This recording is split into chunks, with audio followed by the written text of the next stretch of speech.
Hello, fans, and welcome to another edition of the Comic Bookies podcast, episode 113. We are live right now on our YouTube and Twitch channels. Please jump in the chat, ask a question, give us a comment, anything, but share that stream as well.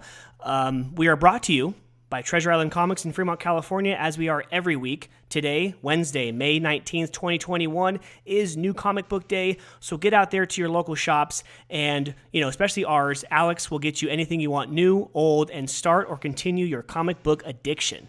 Well, fellas, we have another interview this week, but this one is a historic episode this week.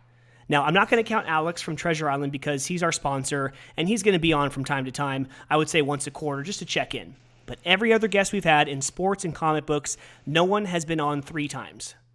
This man right here that you're watching right now, if you're on the YouTube and Twitch channels, is with us for a 3rd time from Source Point Press, the writer of the fabulous one-shot Parallel, Jason Douglas. Sir, it's great to have you back on. How are you? Gentlemen, there is a reason that I've only come on this podcast 3 times. Of course, I am honored. I am delighted. Thank you so much for having me back. The babyface assassin is back. I thought it was just Curry, but we got Jason Douglas in the house. Oh, guys, man. I am old. This is called facial fat. It's just pushing the wrinkles out. This is not something to be admired, okay? Hey, it's only fitting that we have both babyface assassins on tonight as the Warriors get ready here to take on. Sorry, I'm already getting ahead of myself, to take on the Los Angeles Lakers. But yeah, man, we're excited to have you back, brother. 3 times, 3rd time's the charm, man. Knock it out the park, baby. Yeah. Hopefully Steph Curry hits those threes It's the today. first time that he is live with us, though, as a matter of fact, because Truth. other times... Yeah, absolutely. Yeah, I mean, this is only our, 14th episode live, 13th or whatever, but it's great to have you on, man. We really appreciate you jumping on, and it was cool because it's kind of last minute, too. Like, we only planned this like a week or 2 ago, and you know what? It was really cool. What was one of the first things you told me? That I said, you know what, it'd be really cool to get you on, talk NBA playoffs, and what did you say? I said, it'd be so badass if Steph Curry played LeBron James and the Los Angeles Lakers, and Curry drops 45 on him. I was like, dude, and then I messaged you yesterday. We got our wish. There you go, dude. We're halfway there. I You gotta know drop it. 45 tonight. Yeah. No, he's gonna. Well, okay. So what happens if he breaks the playoff record for points? What if he breaks Jordan's record for points and goes for 64, and then it doesn't count because the NBA has not figured out what these games are? They're not counted as regular season. They're not counted as playoffs. Jalen's 50 is in limbo. It doesn't even exist as a stat. Oh wait, so this is they not gotta considered playoffs? figure it out what this is, because it's not being counted as postseason and it's not being counted as regular season. These stats don't exist. Happened in the bubble last year too with those games. I wonder. It's his own entity. Yeah, it sucks, man. I wonder why it doesn't count. Why does it not count at postseason? Because in baseball, the wild card, when the teams pop champagne, if they're going to pop champagne that they've made the playoffs, it'll say postseason. It won't say division champs. It won't say World Series or what have you. It'll say like playoffs. So technically, the wild card game, now it's a 3-game series. You're still playoffs. Here's where my English teacher pedantic comes in. Yeah. It's semantics, right? like if you use the word postseason, that's what this is. If you use the word playoffs, that's not what this is. So they're confused about it. I get why they're not doing it as regular season. I get that. I get the 82 games, 72 this year. I get the 82 games. I get that those records, it would skew it. But if you've got to put it in one or the other, you call them playoff games. Now, if they're going to create a 3rd category where now, did I say Jalen? I meant Tatum. Sorry. Where like Tatum is now the all-time leading scorer, right? Like the high scorer for this brand new 3rd category of the play-in tournament, right? I guess they could do that, but they got to put them somewhere because right now they don't exist as stats. Like some of the websites just don't even list them because they don't know what to do with them because the NBA hasn't made up its mind. Yeah, true. Caleb in the chat. Hello, Aaron in the chat. Hello, yeah, let's go Warriors. Hell yeah. What's up? Jason. Now we're gonna go ahead and shift because we want to talk NBA towards the latter part of the episode. So let's go back and shift to you and comic books. So we had you on. When did Parallel drop, or like right? Was it May, June, July of last year? So it was. I mean, if you guys remember, it was like crazy. Yeah. So I'm like living the dream, and everything's on course, and I'm in previews, and the pre-orders are going well, and I'm booking all my signings, and I'm booking all my conventions, and then COVID happens, and Diamond shuts down, and the world happens. And then the schedule just shifted. So what ended up happening was people who ordered directly through SourcePoint actually got their books early and got them like in April. And then people like shops that got them through Diamond didn't get them until much later in the summer, right? And so like the release was kind of staggered, and then all of the conventions and signings got canceled. So that was kind of like that last piece of the puzzle that I never got to experience. And then like this whole world, the shelf life of me pushing this book and talking to people about the book, and the book getting in people's hands, at least the normal lifespan of like an indie book, even one that has more meat to it because like it's 64 pages, it's not just a monthly floppy or anything. It just extended. I mean, it's literally now been a year, and I'm still doing interviews, and I'm still like, it's still finding a new audience, and it's selling a couple copies here and there. And it's just, even though I didn't get to have that big kablamo, the last 200 copies would have sold out at this one convention, it's been like this weird and kind of amazing slow burn process. I talk to these people, or this person finds me on Instagram, or I go on this show, and suddenly just the audience increases by this much, and like 10 more people find it and whatever. And there's just like this, it's like these new little things every bit along the way that it's been kind of cool. Has it completely replaced that final piece of the dream of like signings and cons? No, but with any luck, I will be doing some of that late August going into the fall. So like a year deferred, but I think it's going to happen. And then that final piece of the puzzle for this lifelong dream of mine and this first comic out in the world is going to happen. So pretty cool.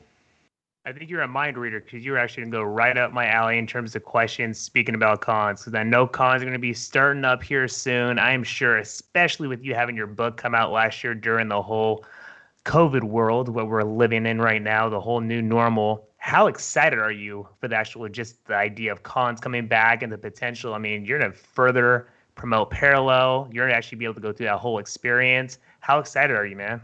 Dude, like I remember one time when we talked way back when about how, I mean, the indie comics take longer. Like the process, there's more blood, sweat, and tears, and there's more time into it, right? Because there isn't that 70-year infrastructure of one of the big two behind it. And I had this very steady stream in the building process before the release of this part of the dream is fulfilled, and this part of the dream is fulfilled, and I get to see my first pages from Adam, and then I get to see it lettered, and then the preview things happen, and all these all these puzzle pieces fall into place, and then the last one doesn't happen, right? And maybe the most exciting, because that's the interacting with people, right? That's the like you're sitting there and you're making eye contact, and it's great as talking to people online and stuff is, and making those connections in a digital world. Like I wanted to be on the other side of the table bad, right? Because I drew this parallel. I apologize for using that word. It's not wordplay. It's not a pun. I apologize. It's not even self-promoting the book. I drew this parallel at some point, and it dropped into my head that like I was gonna be the person at the con and the person at the signing, and make my decision on who I was gonna be the same way I decided who I was gonna be like as a teacher. My day job as a public school teacher. Like before I got my first gig, like I learned from the people I wanted to be like, the people who I didn't want to be like, the teachers in my family, the teachers in my life, the teachers that I worked with, training as a teacher, and the exact same thing with a con. You know what I mean? Like I would go to Motor City Comic Con every year, and I would meet these heroes of mine, and some of them were literally the most delightful humans you've ever met.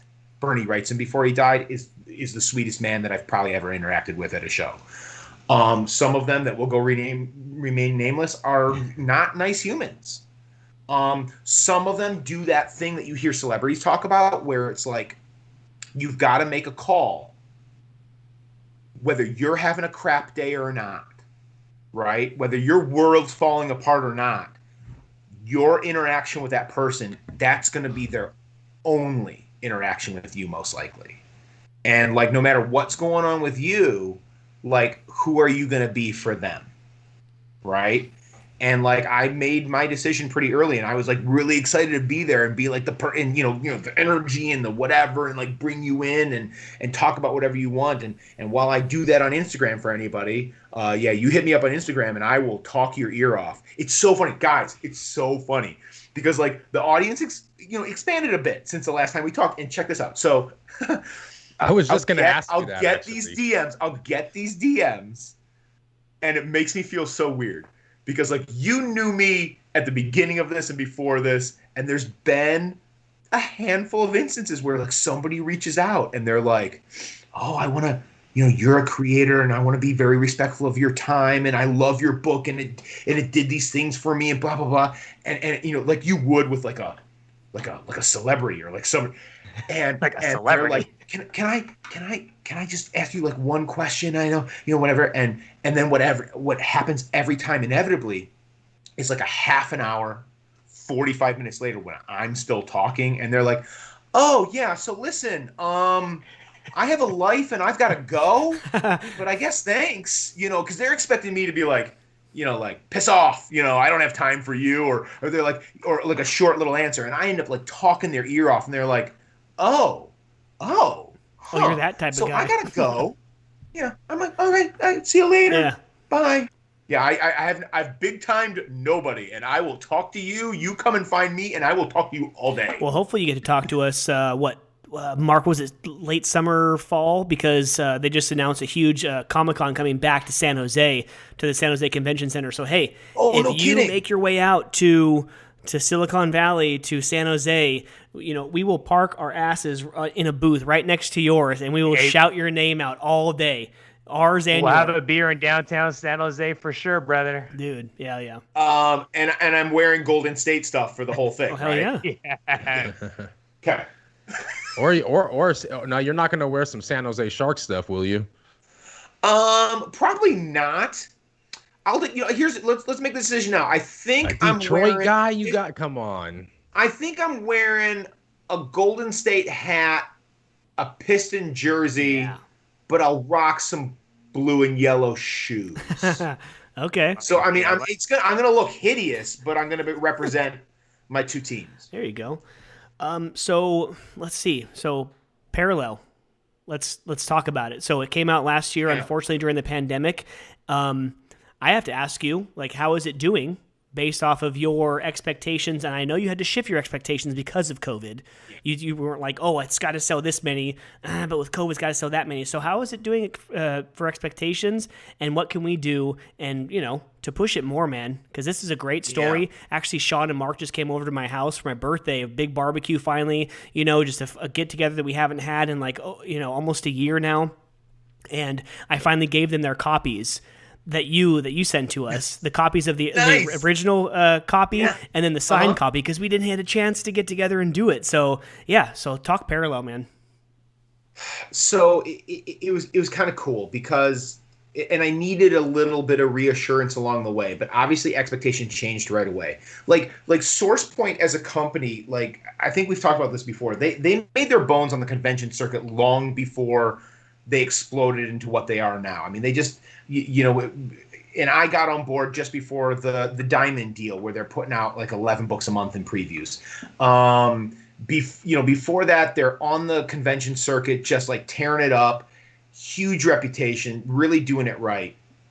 And now they've got like a deal with Simon & Schuster for book distribution. And I mean, it's there as far as indie goes, still tiny compared to the top of the comic industry, but like huge in the indie world. But like first time author, no name recognition, right? And then not being able to do what their bread and butter has always been for the last like 10 years, which is sell the majority of those books at conventions, right? So it ended up over this year doing really, really well. There's only, God, I just talked to Travis the other day about this, the editor-in-chief, and I think there's only about 200 copies of the original print run left, which is like, I mean, it's a year. It's a lot of hustle on my part, but it did really well. It's a hit for them. It made them money. You know what I mean? And then, so you guys have seen pictures of this stuff, but like that sick variant like sold out in 48 hours. That's cool. Right? Like a couple hundred of these. And then there was like a foil variant version of that sold out immediately too. There's a couple issues left of the other variant. And then, just for fun. So this is like my last copy of this. I had a couple, I gave away one on Instagram. And then I wanted to show you guys this. I think we talked about possibly this. You guys want an exclusive reveal of something? Okay. Let's do it. You're seeing this first Esteban, the on guy the Comic Bookies that, podcast. That awesome Donnie Darko cover. So one of a kind, about to be given away on my Instagram. We're about a week and a half away from that contest starting. One of a kind, hand-painted cover. His last copy of his variant. Let's see if I can get in there. That. So what he did is he hand-painted that microphone down over the mouth. So that's nice. Music career right there. There's only one of these in the world.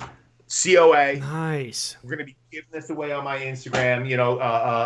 Pump up some love for Parallel. So that's one of one. So huh? Fans. Yeah, 101, dude. 101. So fans Jesus. go to.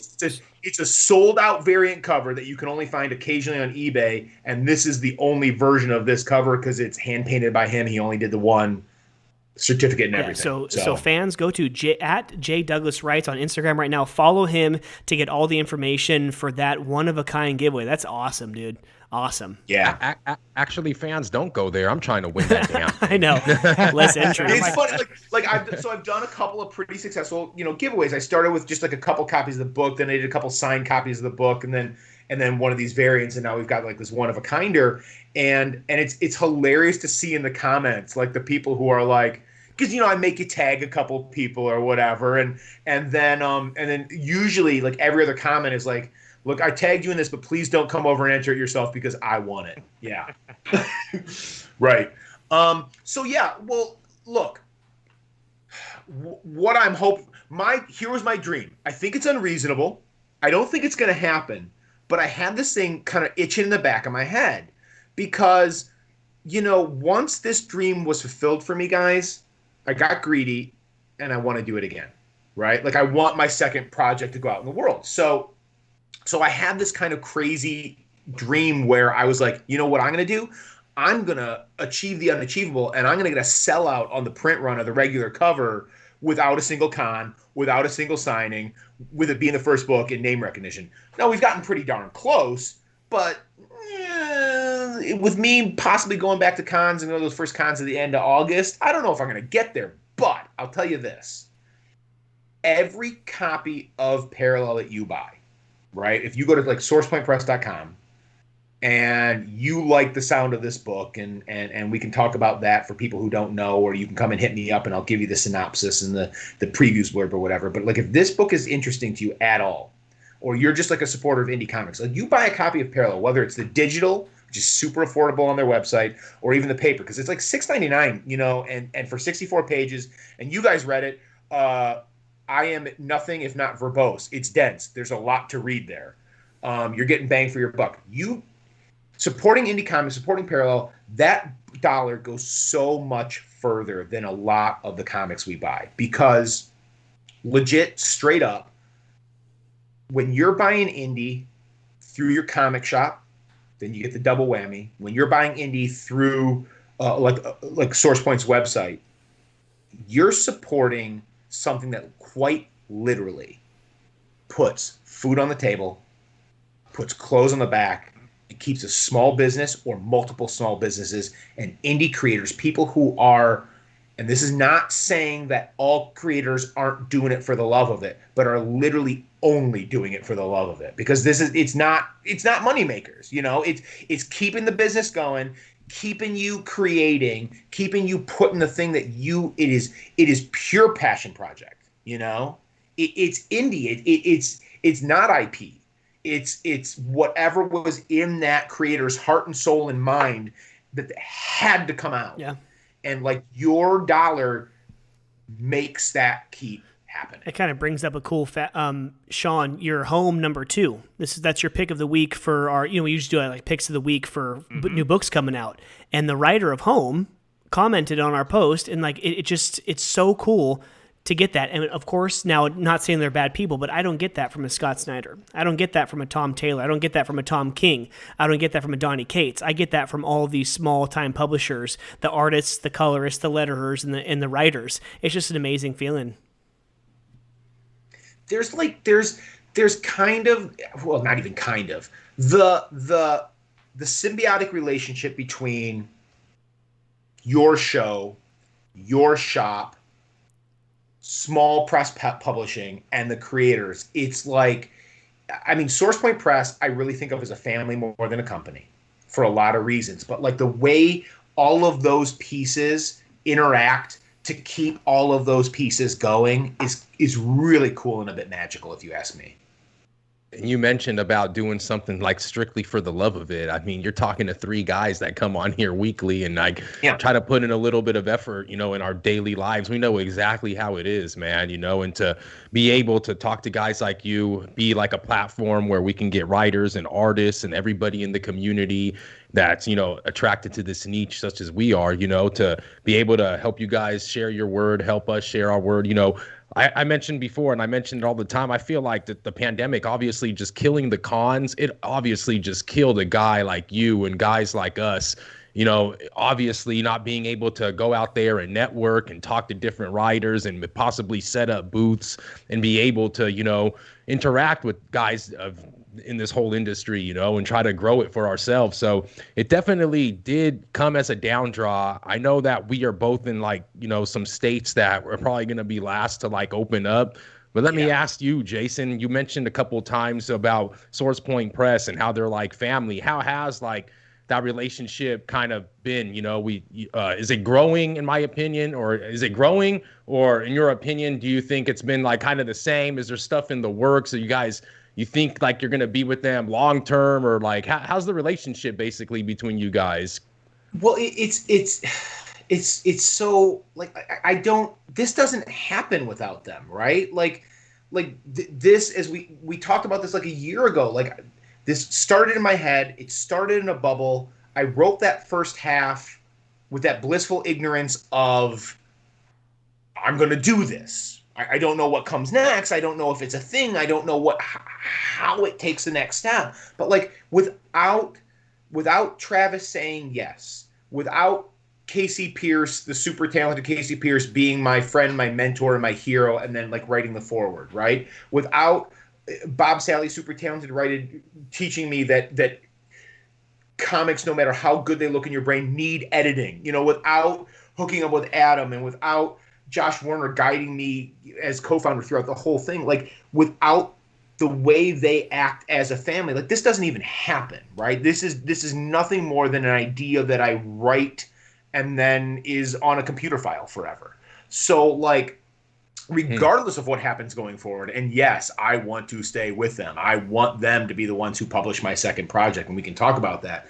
But in the end, they made my lifelong dream come true.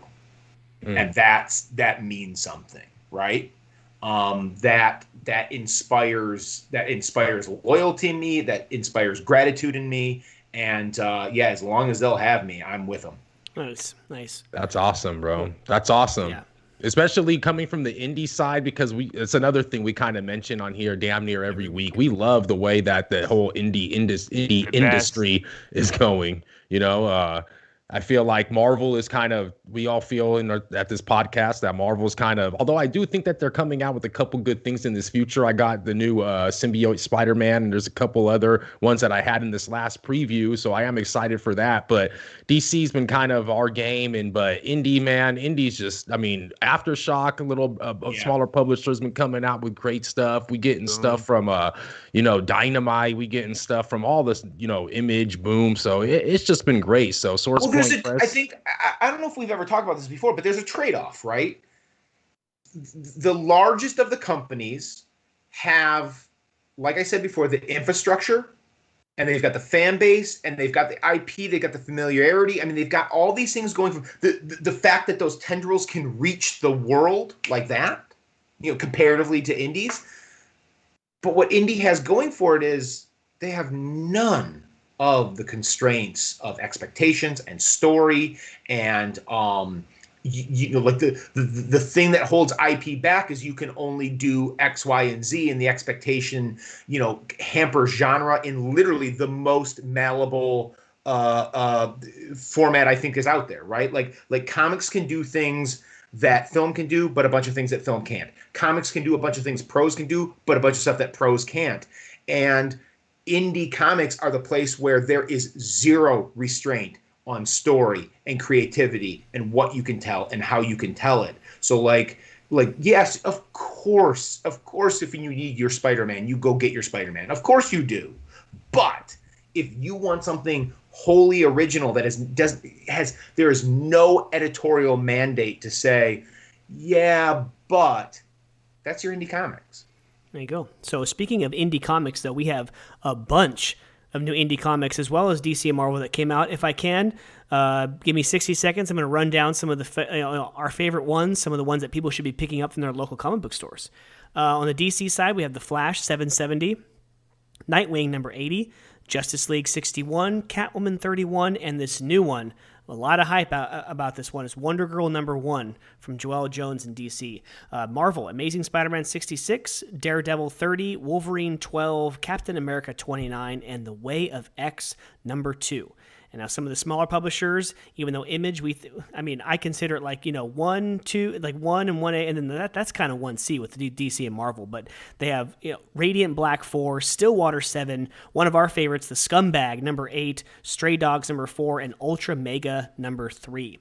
One of our favorite, really, really small publishers right now. A bunch of guys from Marvel came over and made AWA. Redemption number 4 is out today. And from Boom Studios, We Only Find Them When They're Dead number 6 and Power Rangers number 7. So, Jason, kind of want to ask you real quick, is there anything that you've been reading, either old, like a trade paperback, or anything you're currently reading out now? Do you have the time to read these books? So I am about halfway through a complete reread of my entire Garth Ennis collection. Oh, dude. So I've done all the war comics. Awesome. And I just reread The Boys. And I'm taking a small break. Let's see. I read Goon Volume 3 the other day.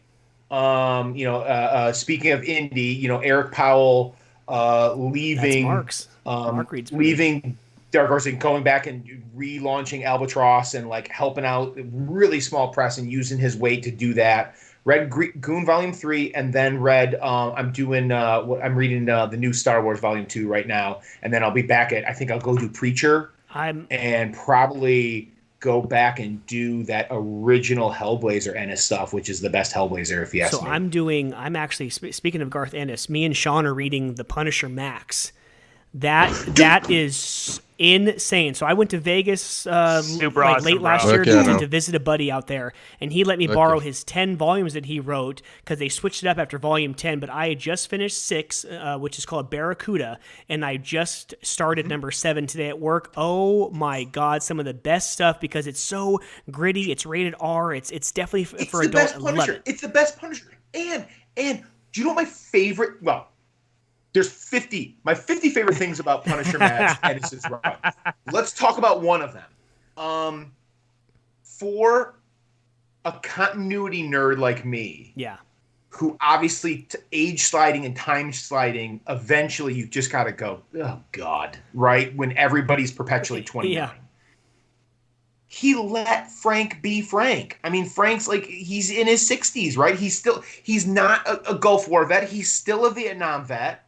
He still did his 3 tours in Vietnam. And like, he's like an old dude. And I love, because Garth Ennis hates superheroes. I mean, you don't write The Boys and destroy all, right? And like, he got to write the best Punisher, in my opinion. Dude, I love that run on Punisher. Oh my God, is that good? I'm so glad you guys are reading that. I'm so glad. It's one of those things where each 6-issue volume is its own story, right? But they kind of carry over some things over to the next one. Like he'll go back and he'll mention something. Oh, I did that. And then it kind of, the little asterisk, back in volume 3 or whatever. So it's definitely continuity, but then it's not continuity because you can just pick up volume 1, 2, 3, 4. And then you don't have to like, do I really have to read, number 1, 2, and 3? You don't really have to. You can pick up number 4 first and be okay with that. But it's some of the best writing I've ever read.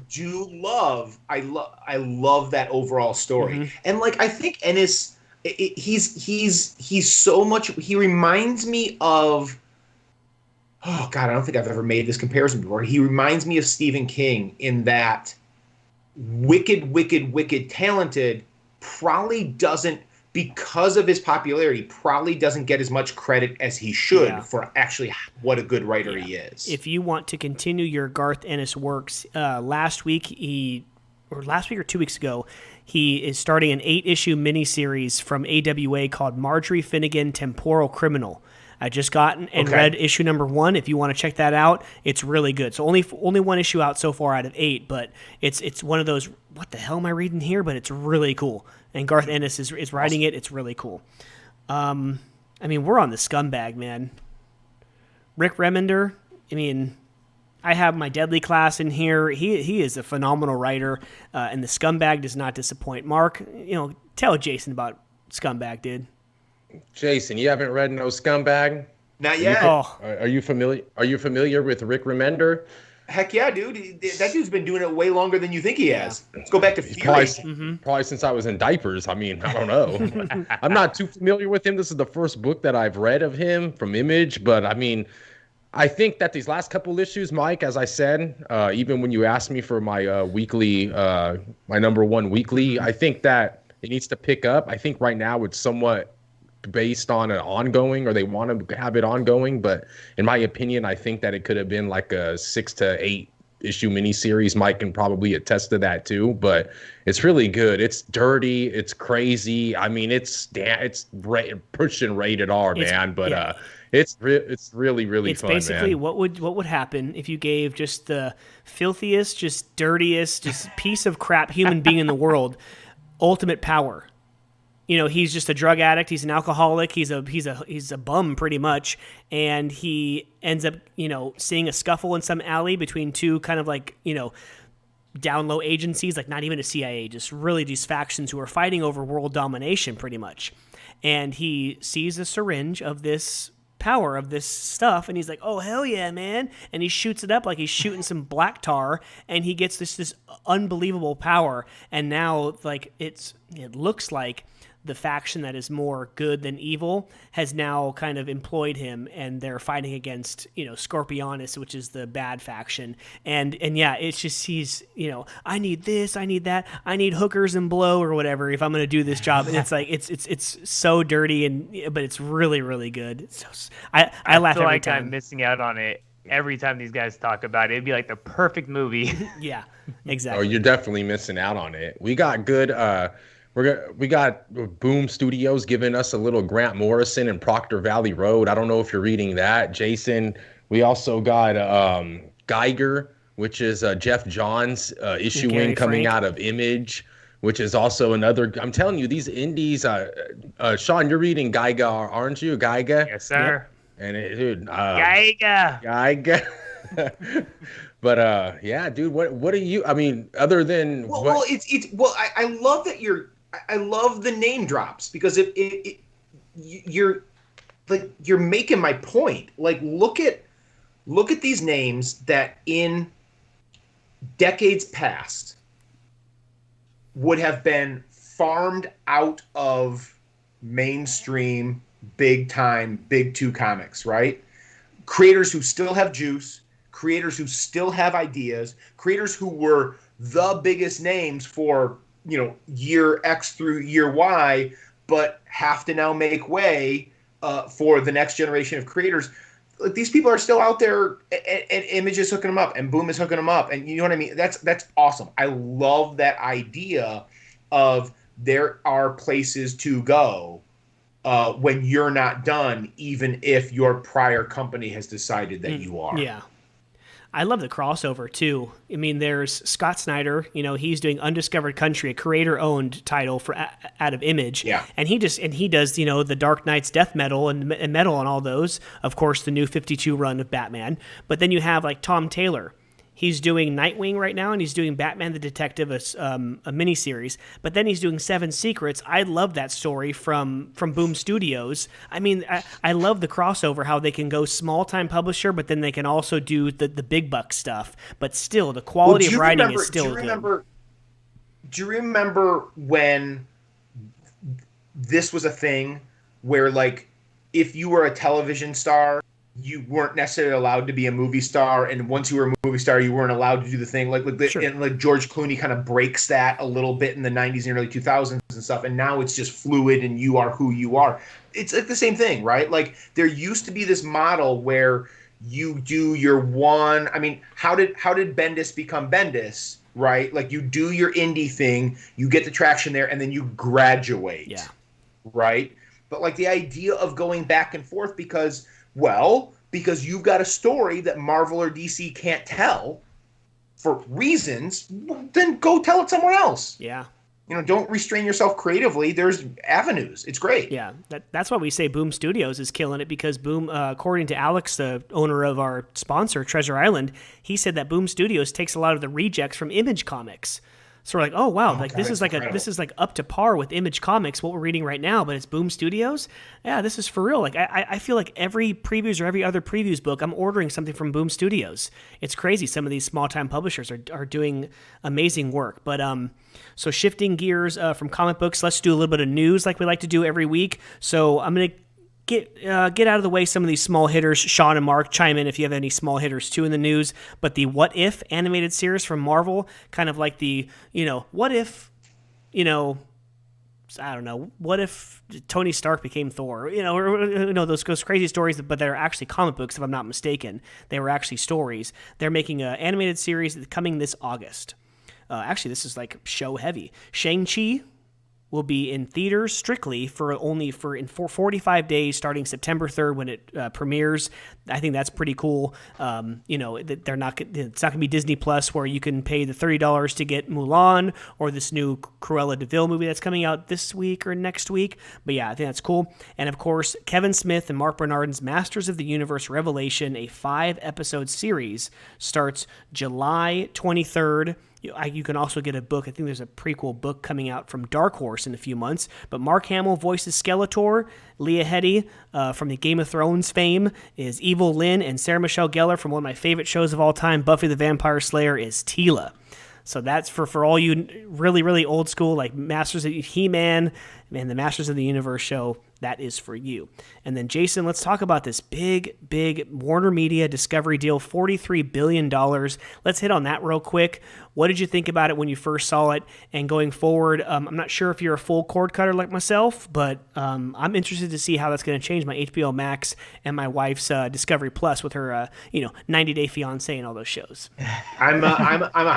We're a hybrid family right now, yeah. So we're like halfway there. We've got a little bit of this, we got a little bit of that. We got this streamer, but we've got cable for these reasons still, right? Like, well, you and I were talking before the show started. You know what jumped out at me first was what wasn't in the news, and it's like it's this massive thing with huge impact on so much, and yet there's not much said in this original press about movies, about theaters, and about what's actually going to happen, which kind of caught me off guard. Not so much what it was, but what it wasn't. I mean, I don't know. It's just all of these, I don't know. Because at the same time, I'm like, I kind of wanted these things to be separate. I'm kind of confused as to what is happening. What was that rule of 7 back in the day, where you couldn't, or you could like one big old like Turner couldn't own more than 7 different pieces of media, or whatever. So, but now it's like it's a free for all. It's like it's the war between Warner, AT&T, and then Disney, Netflix. But I know what they're doing. They want HBO. They want all these streaming services. They want it combined, and they want to overtake. It's competing with Netflix and Disney Plus. Yeah. I think Disney Plus just hit 103 million subscribers, but they have some questions going forward. Netflix is dropped just a little bit, but I mean, they're still on top. They're still way on top. On top of HBO Max.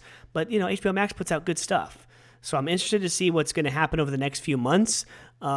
But man, I mean, for the time that we have, the limited time that we have, especially we have, wives, houses, and kids to take care of, I can't get enough. I'll be behind for the rest of my life on all my shows and movies and stuff, but hey, it's more content and I love it. All we want is content. That's the word, man.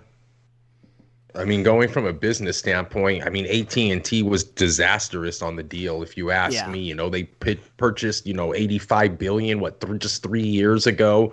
Fought the Justice Department and everything to try to get the sale made for them. But now they're obviously going back to what I think they should have always been doing, like focusing on wireless and like building their infrastructure for these damn cell phones, because they're still not damn, service everywhere, especially by my damn house. You guys know every time there is you none. my house, damn service sucks around here. Oh my God, it's horrible. But yeah, dude, they sold half of that or some of the assets to Discovery, $43 billion. So they're always losing money, just as they've lost money on the deal with DirecTV that they just sold out a month ago, I think. So they're dropping all these damn business decisions that didn't make sense for them.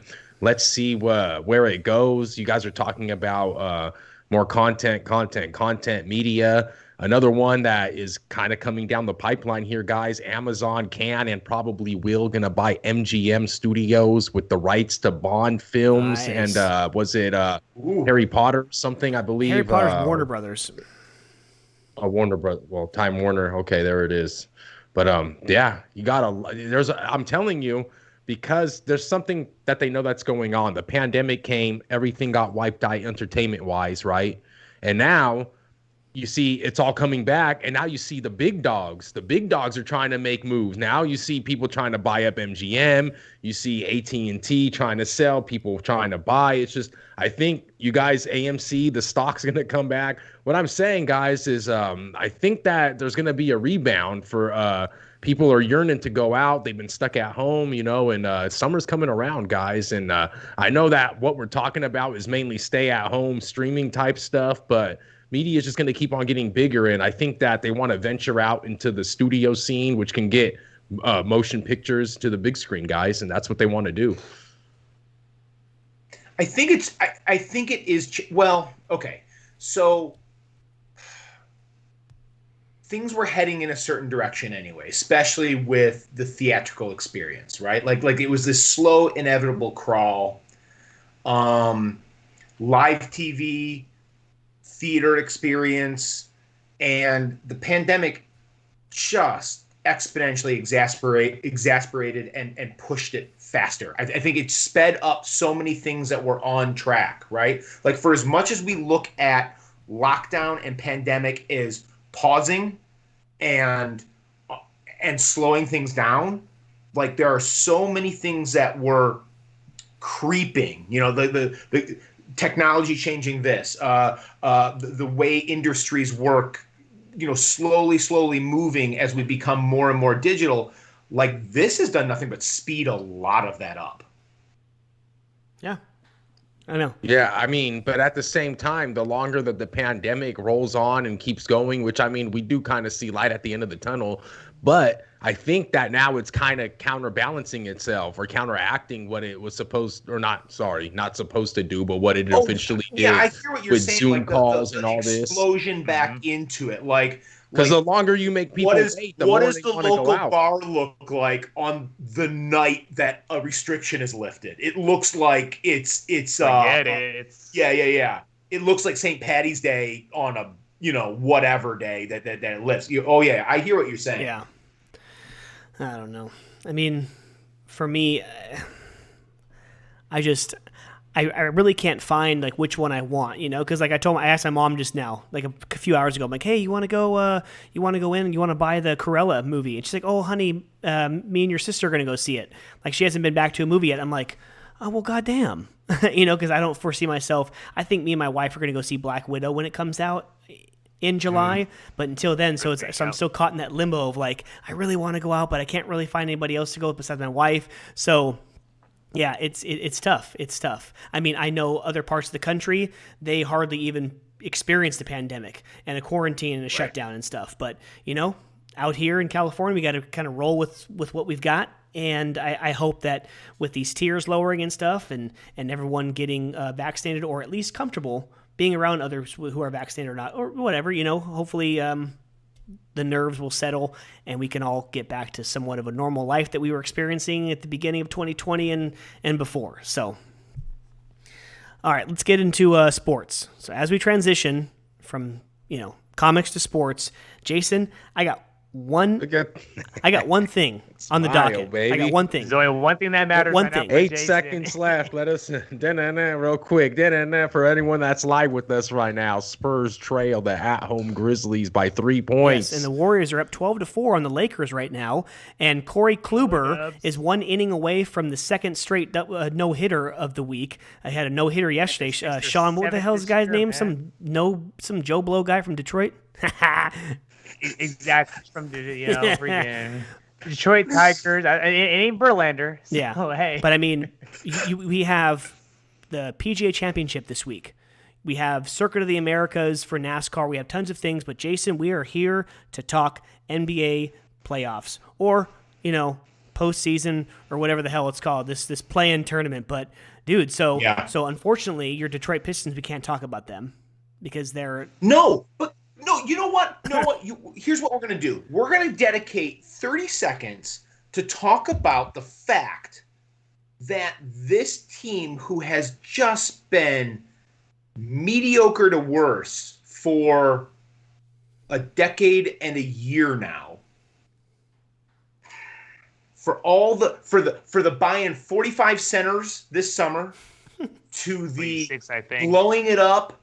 We're watching Andre Drummond play tonight, right?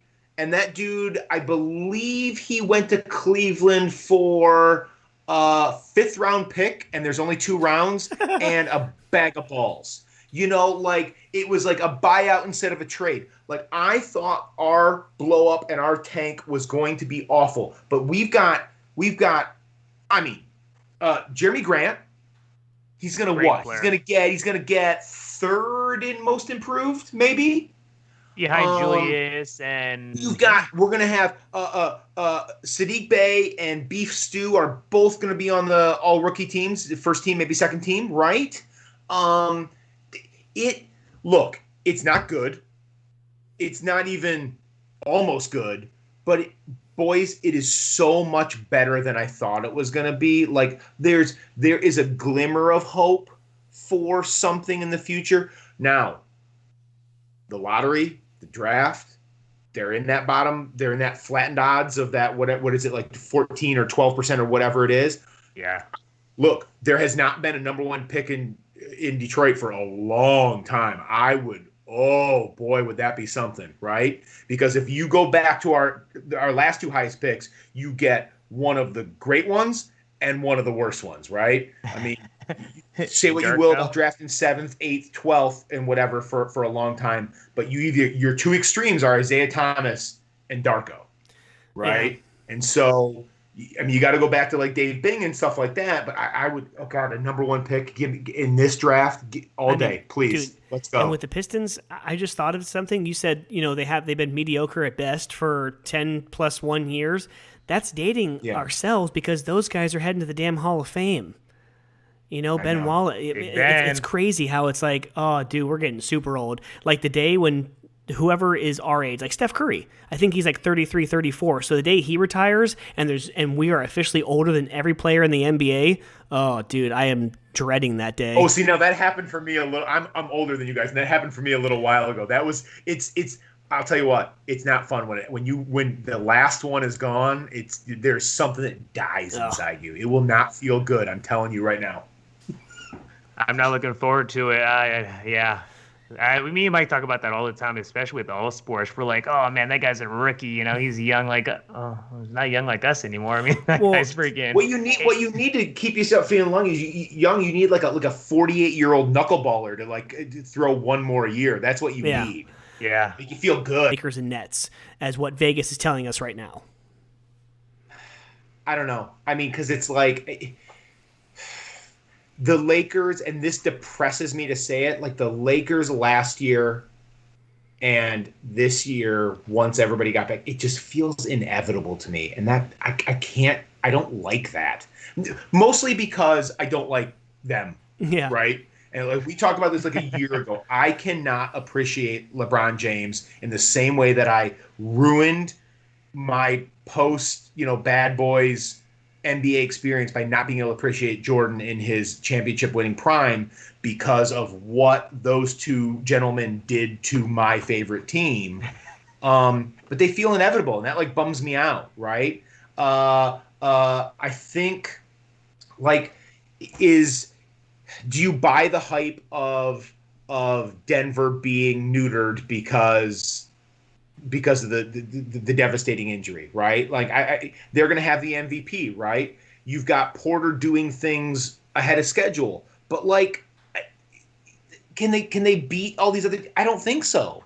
What I'm worried about is there's a bunch of teams that I like that are pitted against each other either in round 1 or round 2, and if some of these teams lose early, which is conceivable, it's an all-out disaster, right? Like if as much as I love Luka, if the Lakers Dallas beats the Clippers in round 1, like all this was for nothing. Like all of the hype of 2 years ago to we're going to take LA back from the Lakers. It not only does it not work, it doesn't even get off the ground. What about if the Lakers lose tonight and they win the next game, get the 8th seed, and then they beat number 1? They're going to be favored versus number 1. If they beat number 1, you mean when they beat Utah in 4 games? Oh. Yeah, I know. They'll blow them out the water. How is that even a thing? If oh my God, I mean, I honestly do not think this is going to happen. I have so much more confidence in them than I did last year. Think or you don't hope. But if the Bucks lose to Miami again, opening round. Oh my God. Yep. I don't know. Surprised if it happens. So, Mark, you have updated odds here. You got something for us? I do. Give me a second. I do see right here that the Bucks are pretty favorite to advance over the Heat in the Eastern Conference. About 3.5 to 1 for the Bucks. You're looking at about 12.5 to 1 or 12 to 1 for the Heat. I don't think the Heat got the heat that they had last year in the playoff bubble down there in their home state of Florida, ran by Mr. Ron DeSantis. But I think that Milwaukee Bucks, I think they also ain't got the same damn heat that they've been having in years prior. And I think that the Bucks actually have a lot more to prove this season than the Heat do, because the Heat obviously advanced a lot farther. The Heat got Spoelstra and Haslam, which, comes back his first game and gets thrown out like in the first 3 minutes. That boy's a dog. He's been playing. Talk about he might be the last one for me, like you were talking about, Mr. Jason Douglas. That boy, those Braves are like Mr. Kawhi Leonard. They ain't changed a damn day in his life. But nonetheless, man, is it going to be Brooklyn? I mean, they're almost even money here, Jason Douglas. Your thoughts, man. Brooklyn, about even money to win the Eastern Conference. The 76ers, which is a team that, I don't know if it's Doc Rivers, if it's just the whole mantra and the whole, kind of atmosphere that's been changed over there in Philadelphia, but I think that it's obviously been very good for them as they've been prevailing a lot better this season than they have in prior seasons. But what are your thoughts, man? I'm really excited about what the Knicks brought to the table this year. Brooklyn is weird because even when they were at their best, even when they were rolling at different points, it was never all of them. And like these playoffs are going to be insane because it's truly going to be the first time we see not only in playoff basketball but all of them. You want to see the best out of those three guys, right? And then what do these other teams do with it? And you've got that whole offense versus defense thing.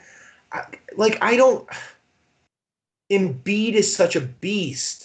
Like, could he, even with Durant, could Embiid be the best player in that series, like in the finals? Yeah, absolutely. He's playing good. Is that going to be enough, though? I don't know. So you're right, though. Here's what I want. Because my fan loyalty is to one of the crappiest teams in the league, and then. My heart is with your guys' Warriors, but like, how far can that go? It's looking not okay. Here they're coming back. Great. My next priority is not for another team. It's for somebody to make sure that Los Angeles Lakers do not win the finals. That's it. Whoever's playing the Lakers. If Embiid has it, like as much as the Nets are that juggernaut team that for somebody like me who likes an underdog more than an overachiever could be hated, I would be rooting the hell out of them if whoever's got the best chance to beat the Lakers. Simple as that. Here's some more odds, guys. I pulled them up. The Brooklyn Nets, yes, and then you got the Los Angeles Lakers. You're right, they are second right now, about 4-1. With the Clippers right behind them at 6-1. The Jazz, your number one seed in the West, at about 7-1. This coming out of VegasInsiders.com, guys. Philadelphia, you got the next two teams are from the East, and the 76ers and the Bucks sitting at 7.5 and 9-1 respectively. You got the Suns, which the Sun is a very intriguing team this year coming out of the West. I want to see how they're gonna fare, but you better hope that Chris Paul don't have to see his boy Stephon Curry out there in a playoff game, because he never fares too well against them. But you got them. They're 16-1. I think it's gonna probably. Man, I don't know, man. It's actually kind of going to be a pretty good parity, I think. From what I see with the Warriors right now, up 19-16 with the team and the season that they've been having without Clay. If they can come in here and Curry, I think, obviously biased, but I don't know how biased that is to say that I think he is the MVP, this season. I think that they can kind of go deep. Can they get to the Western Conference Finals? I don't know. Can they make the second round or something if they can? Look at that smile. I think they can. You know what? I think they have a better chance against Utah than they do Phoenix. Really? And then the team that I feel the worst for is Phoenix, because like that turnaround, and they do not match up with the Lakers. Like it's going to be a bloodbath if the Lakers get 7th and poor Phoenix. Like Chris Paul, any doubter. Can you imagine the things that he has done? What he did with OKC last year and what he has done with Phoenix this year, right? He's going to be he's got a shot at top 5 MVP this year, right? Maybe in the 5th spot.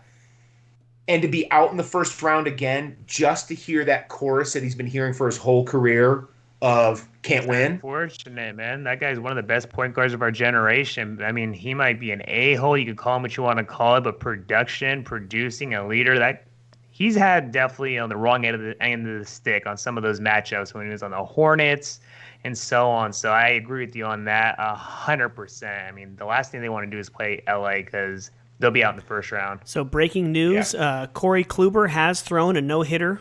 This is the 8th time in Major League history that 2 no-hitters have come in one or few days apart from each other. So I mean, that's Major League Baseball. Not only are we going to keep breaking records every single year in number of strikeouts, because it's either a home run or a strikeout in the last, 7, 8, 9 years, but we're going to have more and more no-hitters because of that.